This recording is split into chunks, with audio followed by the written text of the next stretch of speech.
Welcome, everyone, to Simple Steps for Starting Your New Business, Session 1. This webinar is being recorded. A link to the audio and video of this presentation will be emailed to you, along with a copy of the presentation itself, if that helps you determine whether to listen or take notes. If you have a question, what we'd like for you to do is that when that question comes up, type it in the chat and we will get back to it at the end of the presentation. Your panel for today are people that are experienced. That first person, well, I thought I'd corrected it, is not Jaspreet, that is Tom Sims. That's me. And then Bob Garcia and Ali Neka Manish. And we will be introducing ourselves as we go along. SCORE volunteers are who we are, and SCORE is what's bringing you this webinar. We are successful and experienced business executives, and you can secure one of us as a mentor at no cost by going to www.score.org/find-mentor. Once you've submitted your request, a mentor will be assigned to you, and you will be able to work with that mentor through the remaining sections of this workshop. One-on-one, we also contact you by emails. If you want to look on our local website, it's centralvalley.score.org for many more resources. Here is the layout of the sessions. Today, we're going to be doing startup basics, and that is the basic information business in general. Next week, we will look at business concepts, all your business concepts, and you will have your first opportunity to make a go or no-go decision with your mentor.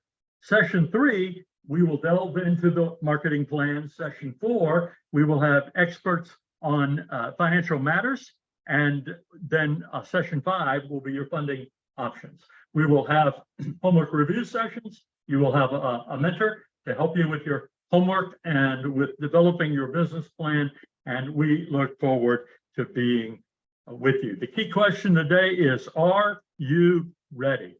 Are you ready to start a new business? We have divided the workshop into these segments: the benefits, the myths and realities of entrepreneurship, critical success factors, knowing your options, the components of business ownership, how do you make it legal, your business plan basics, a self-assessment that we ask you to do on your own, and then the next steps.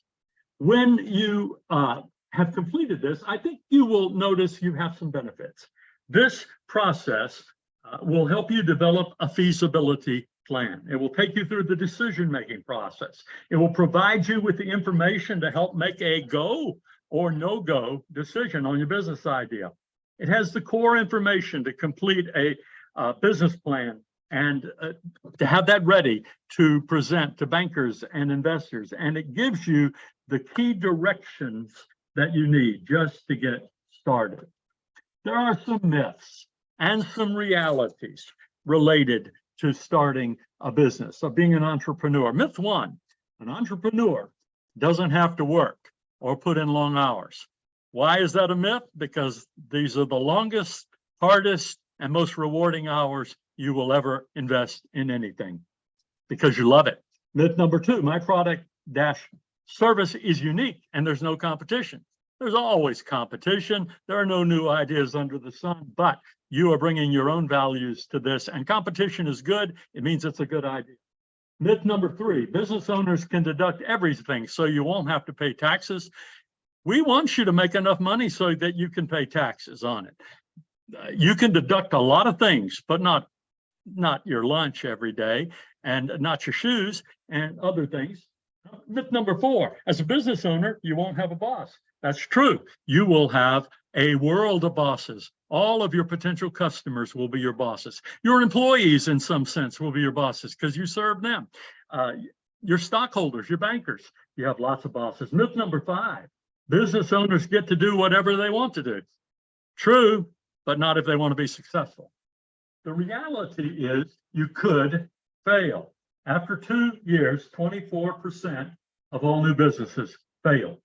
But keep it going, because after 5 years, 50% of those businesses are no longer in existence.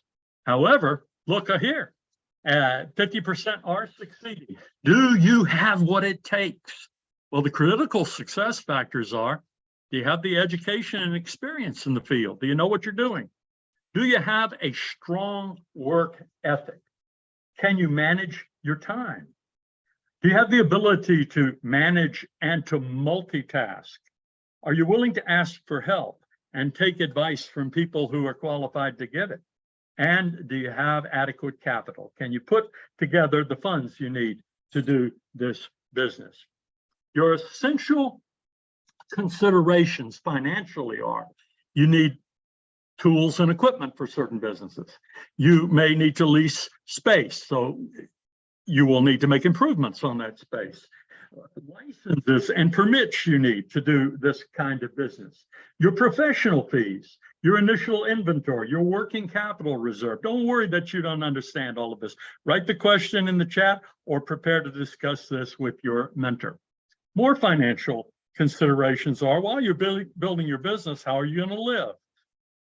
What areas can you cut back in order to have funds to invest in your business? Are you coming into this process with outstanding debt that needs to be addressed? What do you have in savings? And do you have enough money to cover 6 to 12 months of the of running your business? Ali, my colleague, my honorable colleague, is going to come on and take it from here. Thank you, Tom. Very good. Welcome, everybody, to this session. We are going to talk about starting a new business. Some of you, I know, you are going to start a new business, and some of you are here because you have an existing business and you want to get some advice on how to better operate that business. Either way, let's talk about starting a new business. There are advantages and disadvantages to starting a brand new business. Some of the advantages include that you are not hampered by possibly a negative reputation that the business could have. It's brand new, it's all yours, and you get to start from ground zero. You get to choose your location. You get to choose your name, the name of your business. You get to choose your logo and hopefully register your logo and your trademark. And you get to build your own relationships with your clients. You get to create your own market and the direction of the business model that you have always wanted to create. Some of the disadvantages, of course, is you are going into a situation where you have no customer base. So it's kind of going to catch you blind. What do I do? How do I bring that particular customer in? That is a little bit of a challenge. You're taking a bigger risk as a result. Would the customers appeal to your type of business? You may have done studies that, yes, you may have done market studies, the surveys, but still there is nothing guaranteed that the customer is going to walk into the place of your business.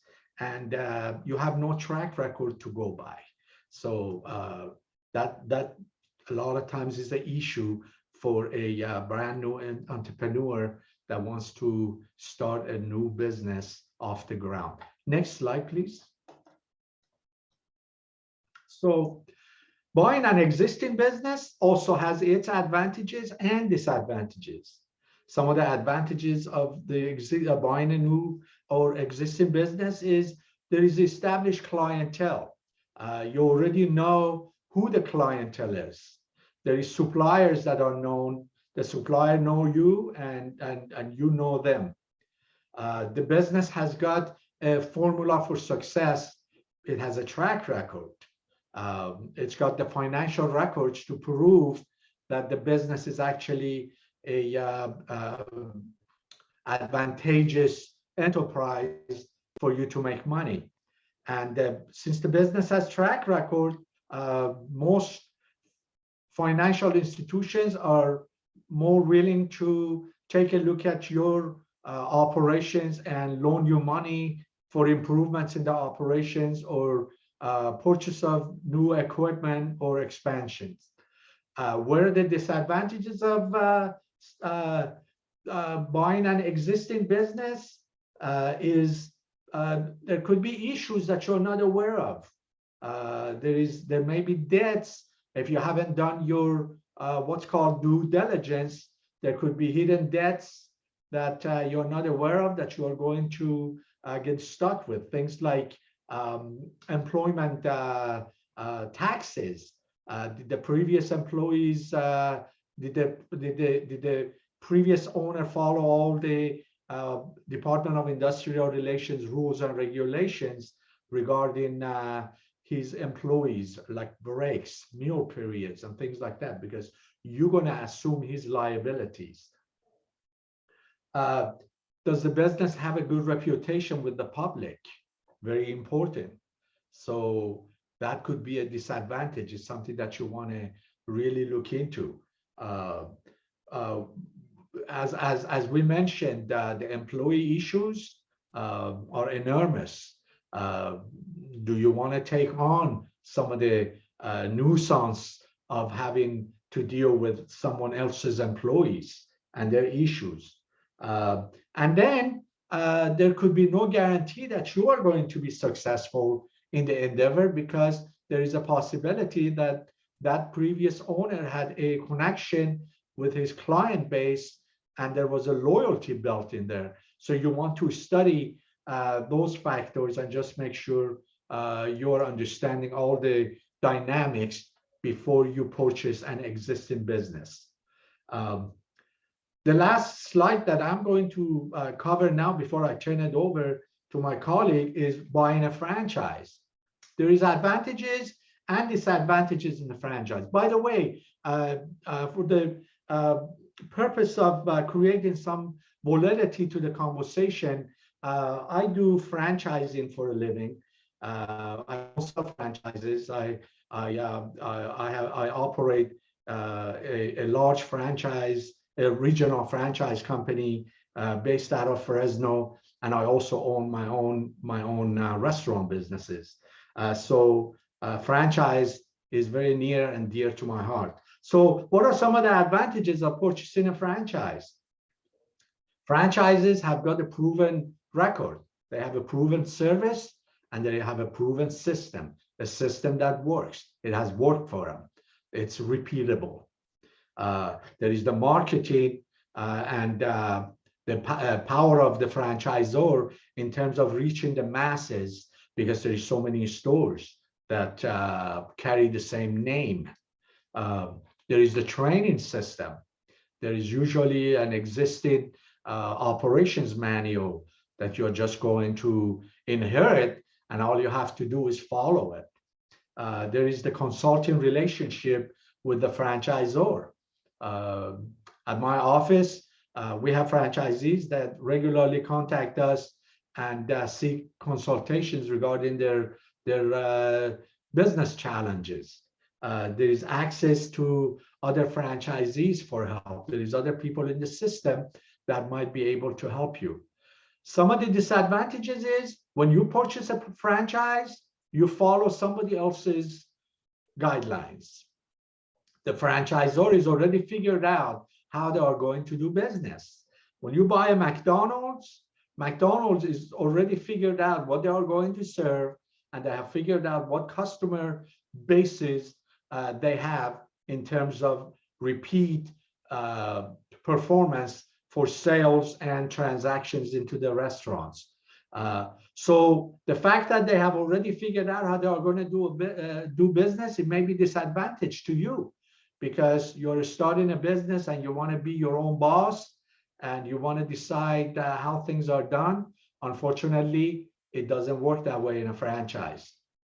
You pay royalties and advertising fees to have the right to use the trademarks of the franchise. And by the way, that is a good situation that you use a trademark for franchise, and that's a fee that is well received. You have a contract.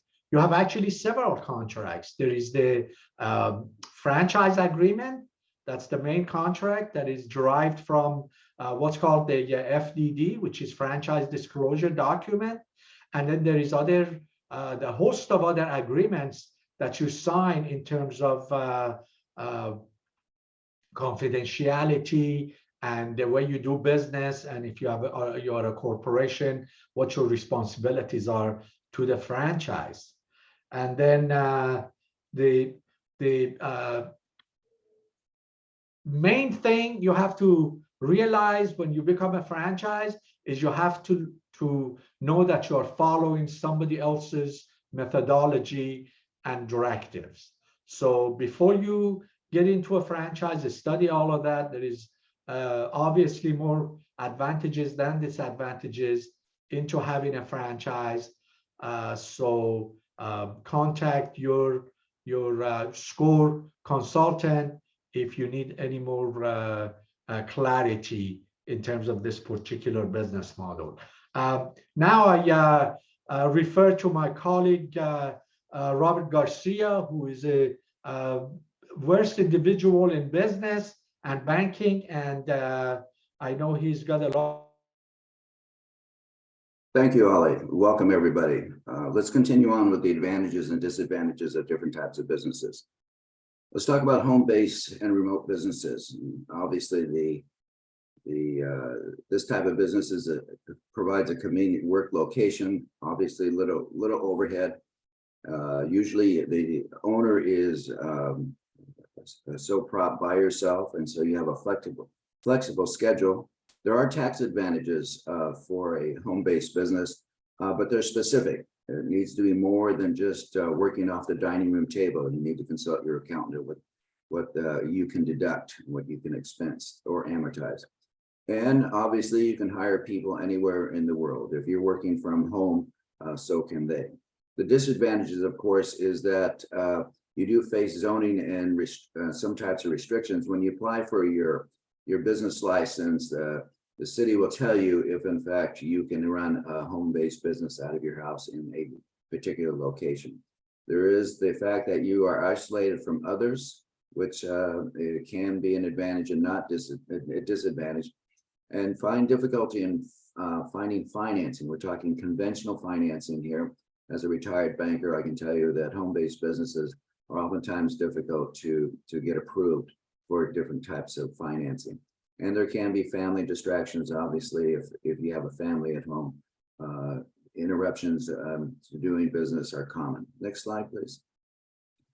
The nonprofit organization, or I should say corporation, is something near and dear to me. I retired from a nonprofit 501c4, which is a non-charitable nonprofit corporation.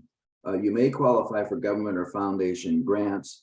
There is protection from liability for directors and employees. There is, but you also need to get officers and directors insurance. And if you're ever a board member of a nonprofit, you want to make sure that that corporation does have that type of insurance, plus errors and omissions. You can pay salaries to employees and consulting fees for contractors.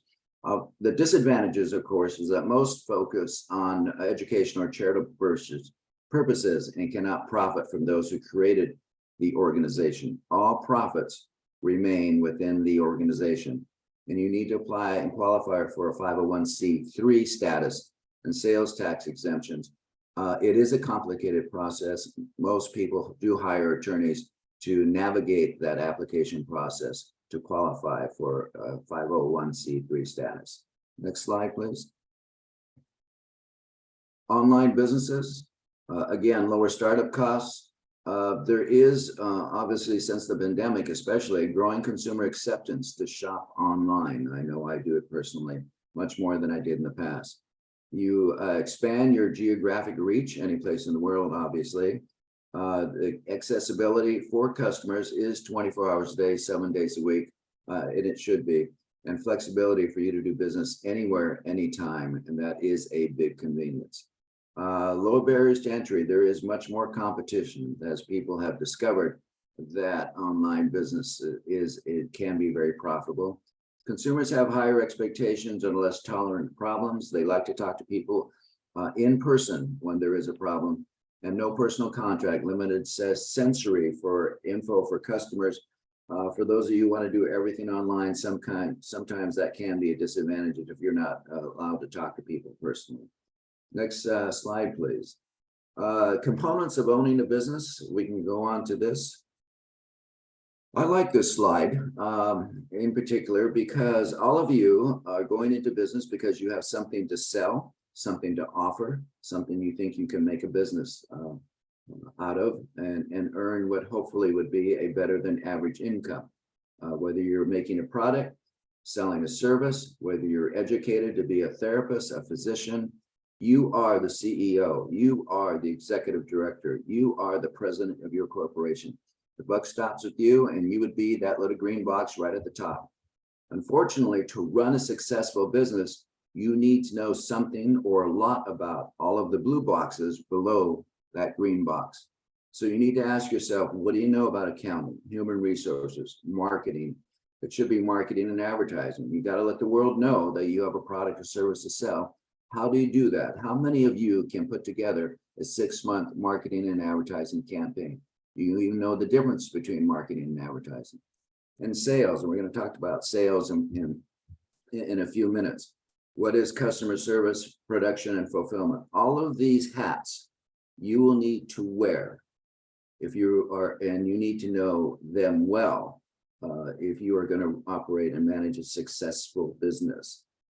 You can hire this out, but if they make a mistake, all they do is lose their job. You, on the other hand, could lose your business. You could be fined. You could have problems that your employees have created for you because the buck stops with you. You are the owner. Next slide, please.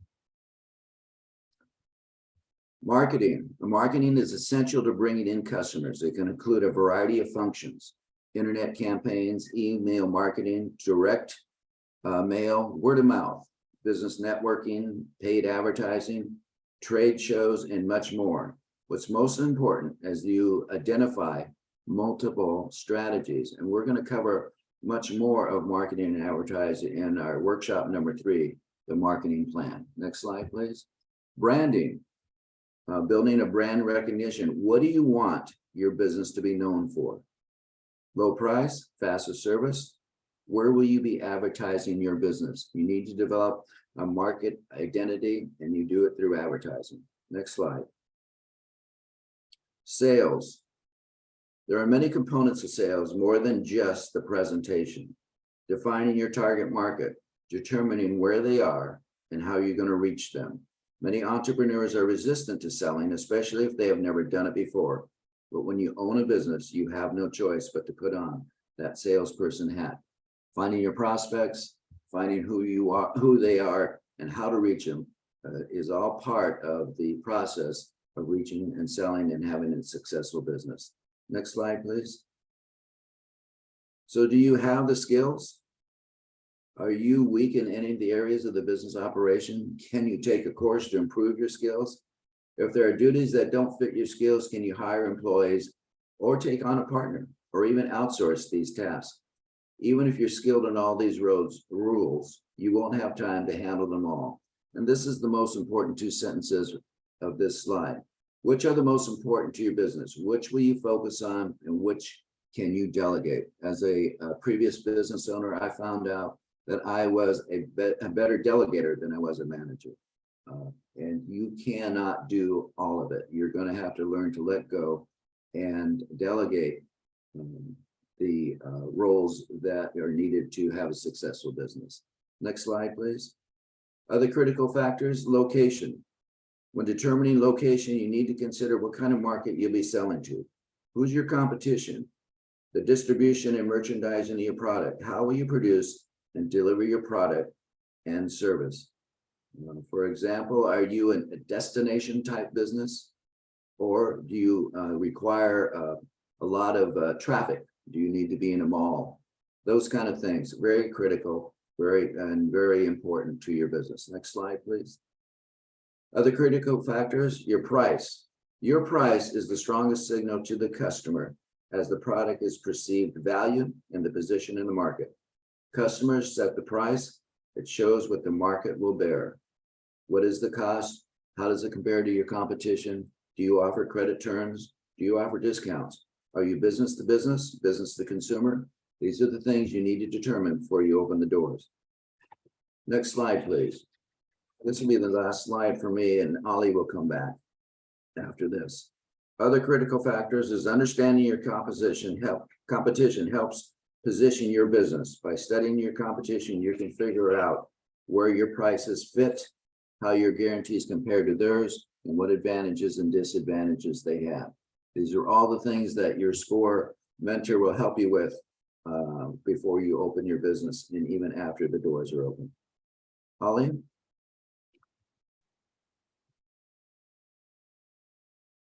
Next slide, please. Thank you, Bob. Appreciate you. Very good advice. Okay, so we're going to go into a dry subject for a couple of slides here. It's making it legal. Next slide, please. So when you own a business, you have to have an organization. There is different ways to set your business up in terms of organizations. One of the ways is, unfortunately, sole proprietorship. Why do we say unfortunately? Is because that's a form of business that you actually independently, directly own. There is no separation between you and the consuming public, your clients, therefore possibly opening you up to direct liability issues that may happen. So this is one area that you want to consult an attorney or a knowledgeable business advisor to be sure that you are making the right decisions when it comes to the formalities regarding your business. Another form of business ownership is partnership. And that's when the partners share management and operations responsibilities amongst each other. Very seldom we've seen a partnership work really well, because there is always a partner that's going to say, well, I'm working harder than you. I put in more hours. I put more money than you. It's going to make the Thanksgiving dinner rather an unpleasant one when you're getting together with the partners in a partnership. But you study that fully before you engage in a partnership format. The other format you could use is called LLC. It's a limited liability company. It's not a difficult one to form. It's got much less restrictions than the corporations that we're going to talk about. Nevertheless, it's going to provide a certain level of shield between you and your consuming public. The next item, the next form of business entity you could consider would be a C corporation. And one of the best advantages or the biggest advantages of forming a C corporation is you could have somewhat unlimited number of shareholders, over 100 shareholders. It's a little bit easier to raise capital if you happen to want to do that. And also, just to mention from our perspective, the C corporation also requires much upkeep, what's called formalities that you have to follow. The next one is called S corporation. It's subchapter S, and that's tax-wise. It's taxed once at your level, as at the owner's level. There is limited liabilities. that are transferred to the shareholder, and there is other advantages to it. One of the disadvantages of S corporations is the fact that you are not going to be allowed to have more than 100 shareholders.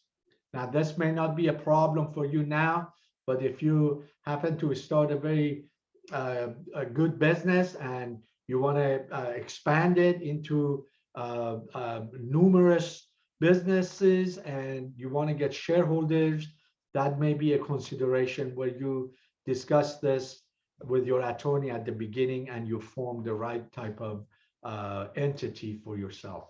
Next slide, please. Thank you. So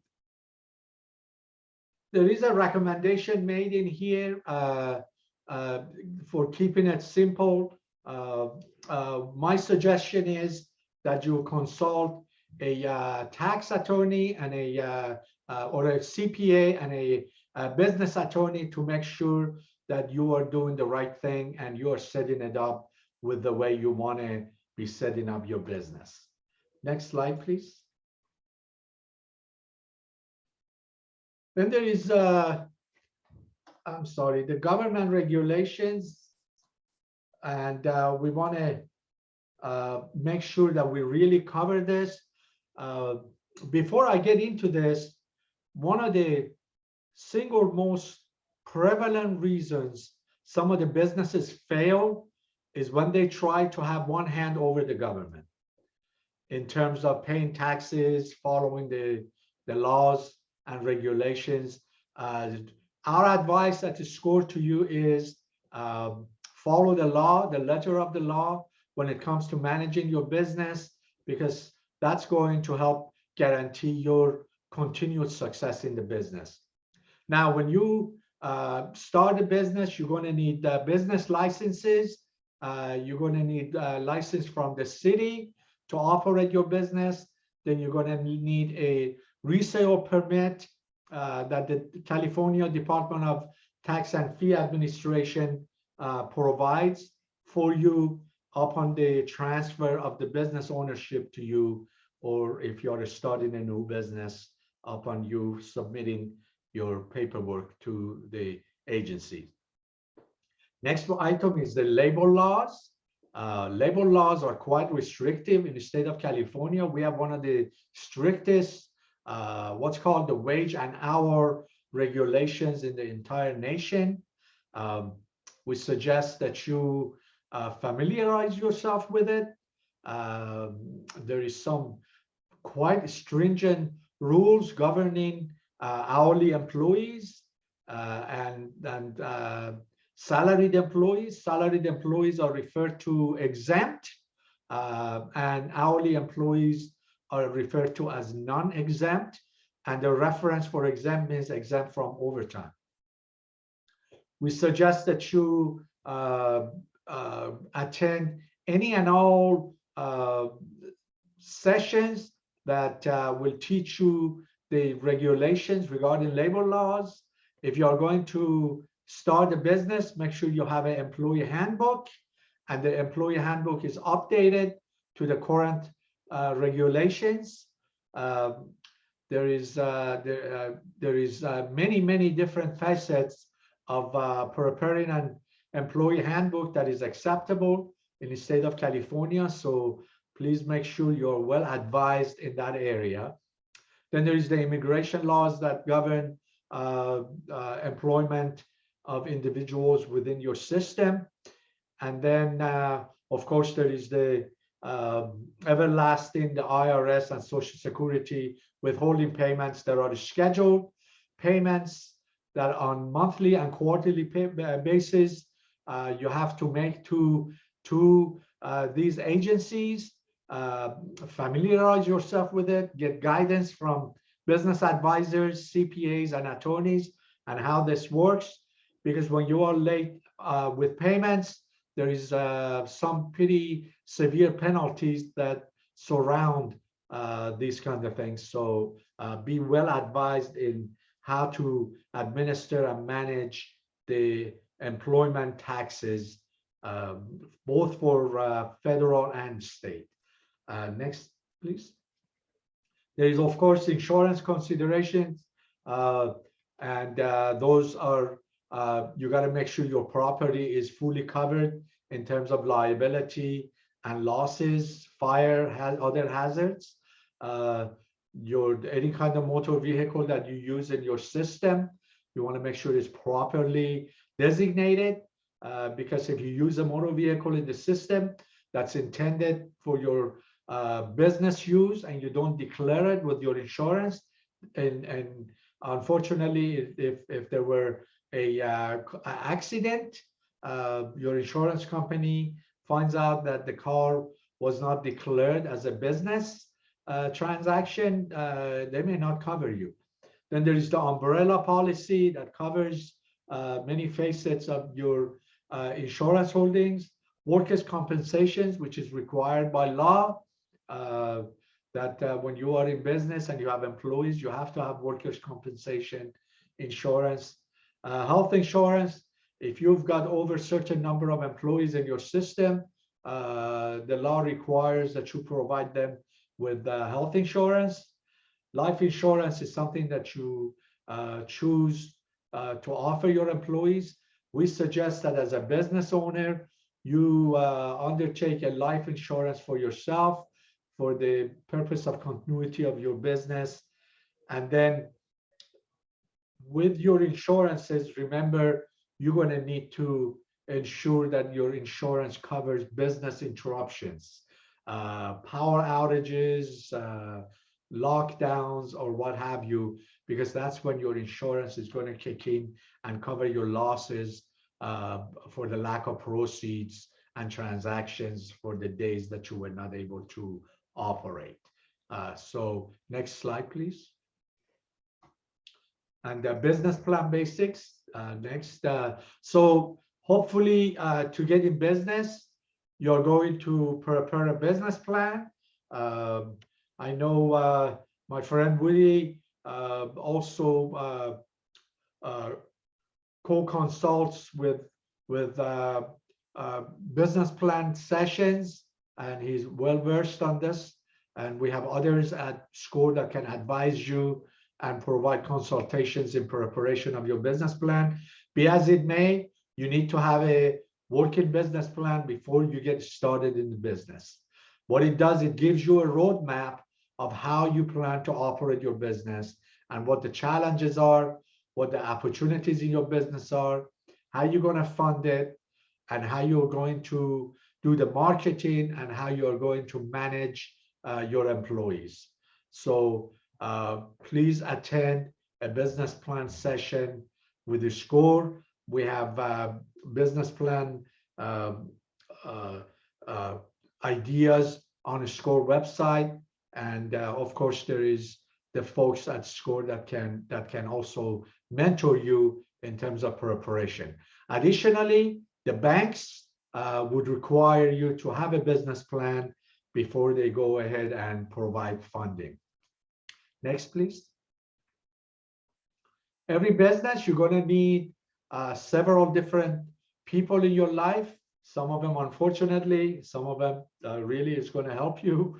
You're going to build a good relationship with your banker, help them understand your business and the dynamics of your business, because it's going to make it easier for you to transact business and also do banking, funding, and what have you.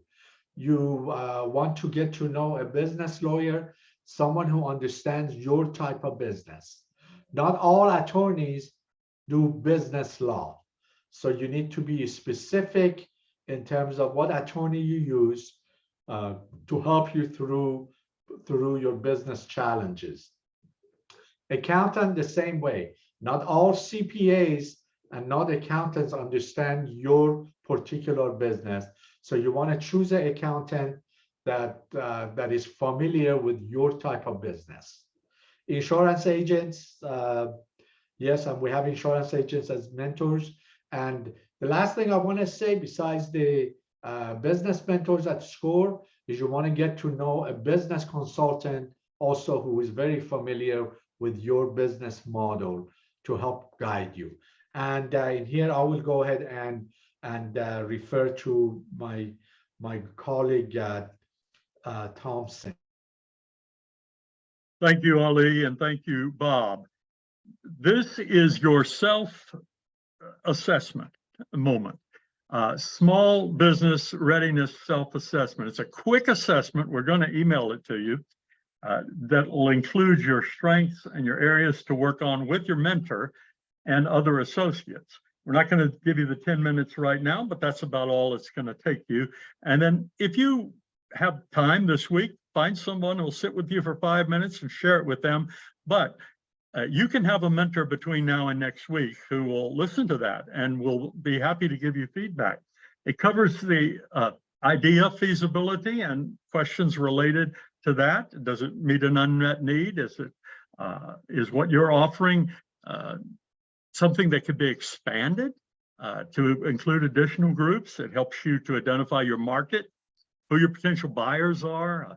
Do you have a clear value proposition to present to the people who are potential buyers and you're taking on the customer journey?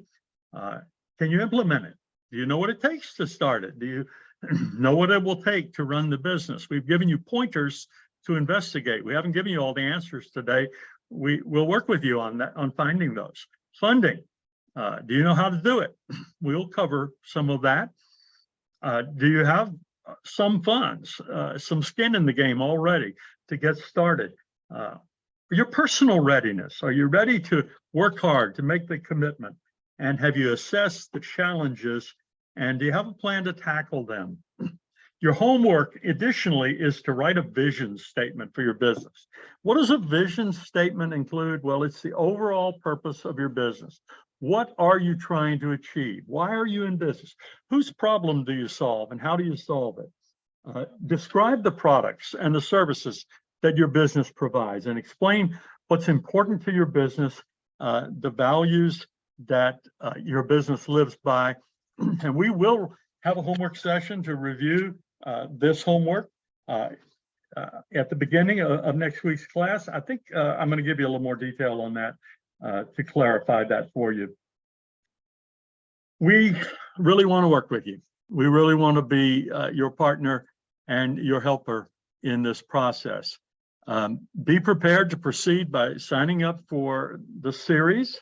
It includes mentoring sessions, and we will help you to test the feasibility of one or multiple business ideas you have. We will learn more about topics that have been presented in this session, where again, we have 5 sessions. Don't make a decision on no-go yet. Leave things open because we're here to help you fine-tune your idea. And if you're already in business, you can talk to us about your options. You can still have a mentor. Many people come to us who are already in business, but they want to reinvent their dream, or they want to restructure their business, or they want to expand their business. They want to offer a new product, and we're here to help you with that. So we've just completed Startup Basics. It's time to start typing your questions into the chat. Next week, we will delve deeper into the concept.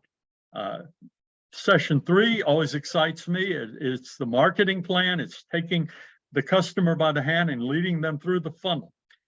Financial matters is just one of those things. It's going to light some people's fire, but everyone is going to have to know. And then you most likely will need some funding. And session 5 will introduce you to some possibilities that you may not be aware of. Here are the remaining sessions. The times, active links are going to be sent to you so you can register for these. You can get our workbook, your workbook, at www.score.org/get-started. You can get all of the handouts, the workshop material, and if you forget, where to find these, you can always go to this website. Now we're coming to the time for questions, and if our panel will turn on their cameras, and we see Woody is here, and Ali, and Robert, and Jaspreet, and Lynn is here, and Peter is here. We have a panel of experts ready to answer your questions. So the first question that's coming up, I suppose I'm going to send this one over to Woody Alexander. Woody, do you have a camera by any chance? I won't give you a question unless I see you, because I don't want to. Well, let me go over to Ali. Ali, I know you've had a lot of employees through the years. Can you have employees as a sole proprietor? I get that question a lot. I got it this week. If you're a sole proprietor, can you have employees? Right, that's the question. Yes, you can. You can have employees under any kind of business format. The key thing is to make sure that you have what's called EIN, Employee Identification Number, and you're both registered with the state of California EDD, and also with the IRS in terms of the EIN. So, well, I believe, Peter, we have some HR workshops coming up, don't we? In the next 6 months. We do. And that will help you, and your mentor will help you. Yeah, and this is some of our HR experts. Let me talk about the Simple Steps program overall. Raina, I'm glad you joined the session today. I hope this is helpful for you. And as we go through the process of you starting your business, many people have a business idea, but they don't know how to start a business. We formed this program probably 10 or 12 years ago. Ali was one of my first students in there, and he became not only an expert in the business, but he's also a business expert. Why would a business expert attend more webinars about their business?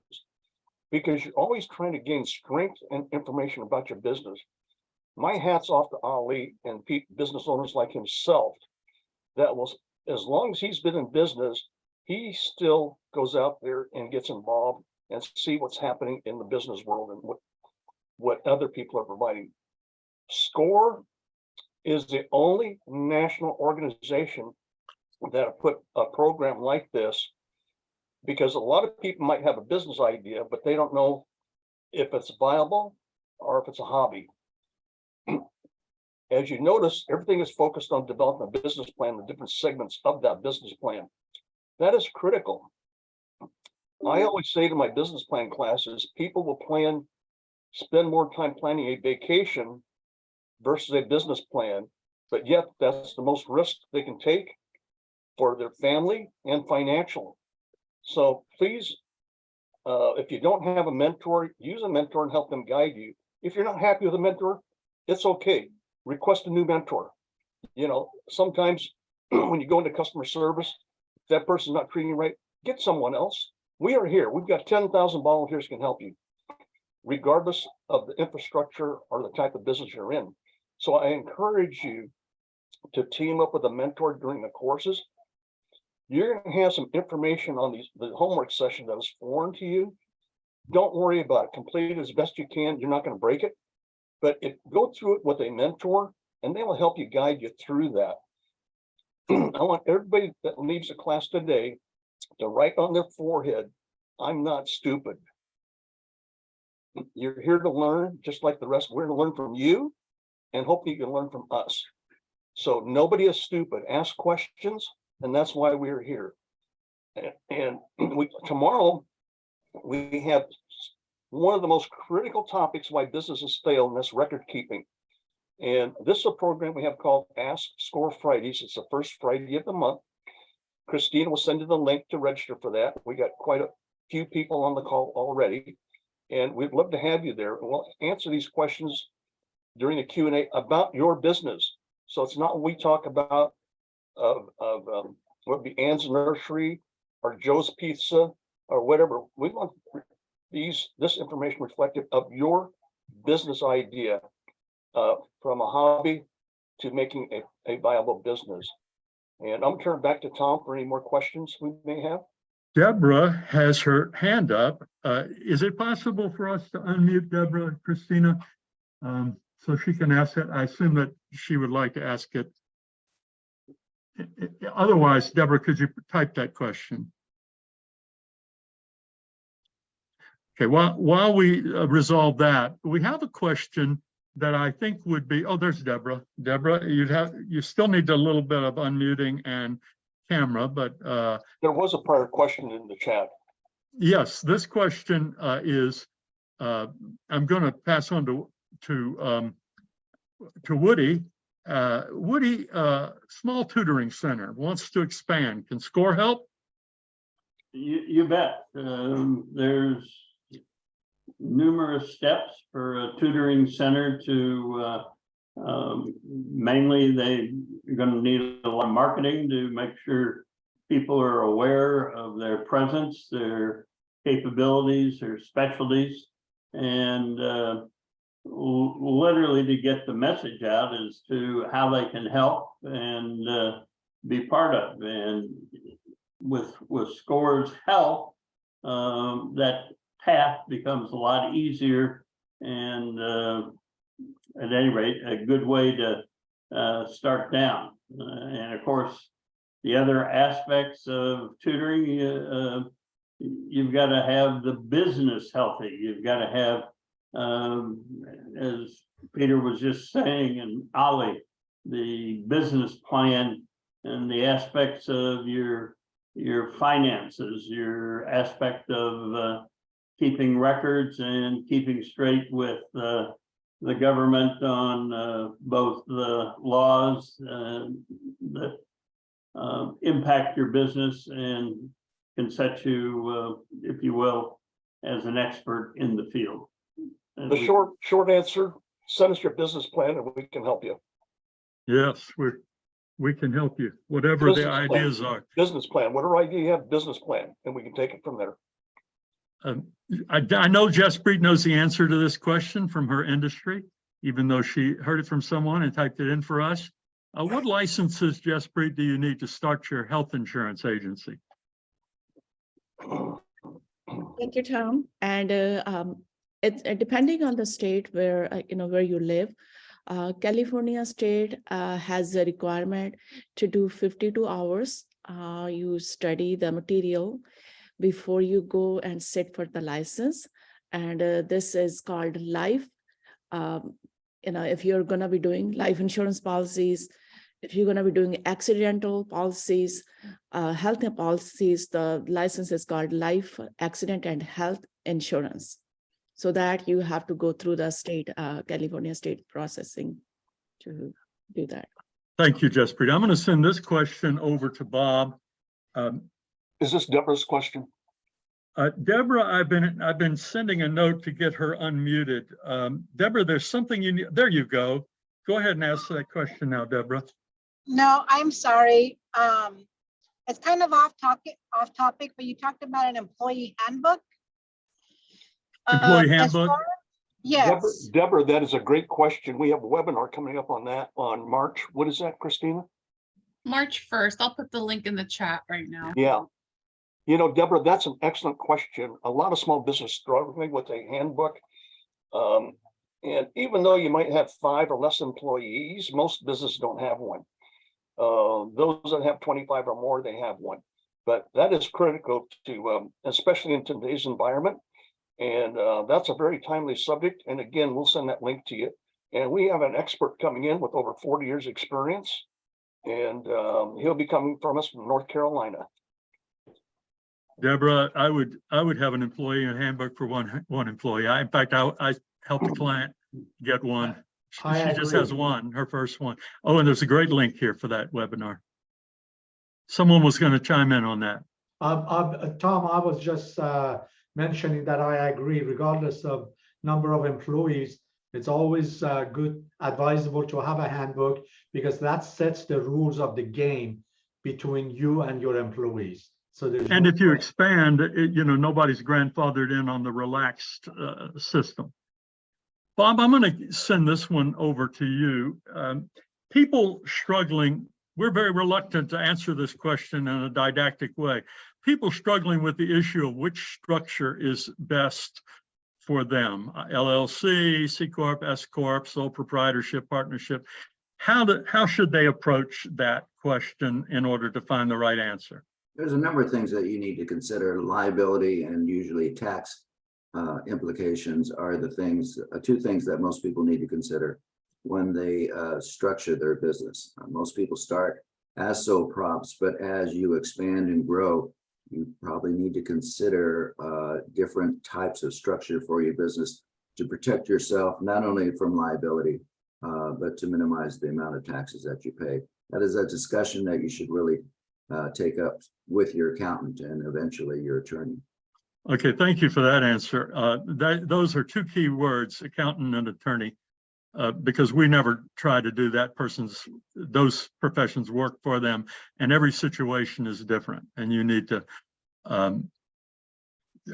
consider that. Are there any other questions coming up? I want to ask Lynn a question. Lynn, this came up, and Peter actually suggested it.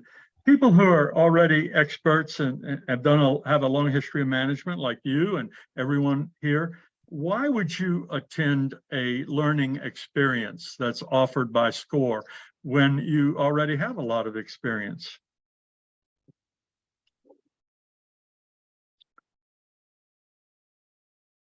Hey, Tom. So to answer your question, you can never not know enough. Attending a session like this, a SCORE it's just adding to what you already know.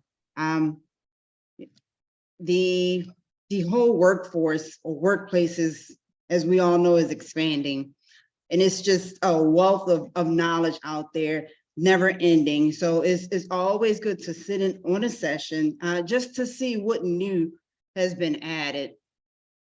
Thank you, Lynn.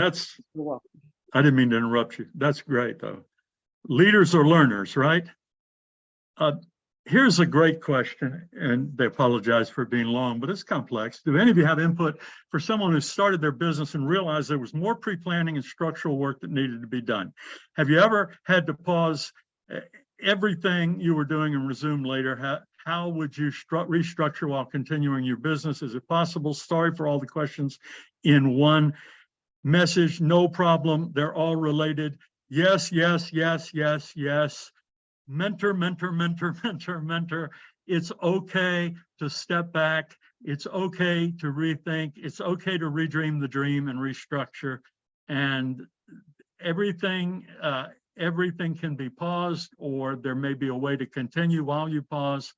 I think everybody here in business has had to do that at some time. And anybody have any words of encouragement? I would agree with you, Tom. In fact, we have that graph that shows the growth line of a new business that grows and reaches maturity, and then it starts to decrease and need to reinvent yourself. And the reinvention of any business is something that every successful business usually has to do. And it's changing so many things while you continue business. It's a lot of work. It's very time consuming, but it is not unusual. Anybody else have any encouragement on that? Because I think people get discouraged sometimes when they realize maybe they forgot something. But well, thank you, everybody. We'll see you at next week's session, and please let us know if you need a mentor, if you haven't assigned one yet. Can our team stay on? I'll leave before you all leave, and Woody and so forth. And thank you, everybody. We'll see you next week.